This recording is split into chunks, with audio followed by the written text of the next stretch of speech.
అక్క అందరు అడుగుతున్నారు పిల్లలు తీసుకోకుంటే మీరెందుకు వేయరని. పిల్లల్ని తీసుకోదామంటే బండి మీద బండి మీద వచ్చినాం మేము. అక్కడికేమో ఆటోలు బస్సులు నడవవు మా దగ్గర నుంచి. ఏమైనా ఆటో కట్టుకొని పోవాలి, మా బండి మీదనే పోవాలన్నమాట.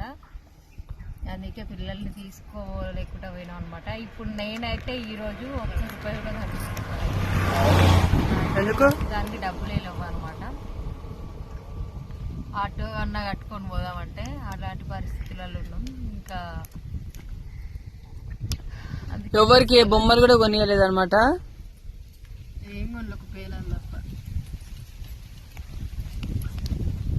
పెద్దగా పండగ జరుపుకున్నప్పుడు అందరం కలిసి పోతాం. ఏ ఊర్లో ఉన్నారు ఇప్పుడు? ముష్పట్ల, శివనగర్ మధ్యలో.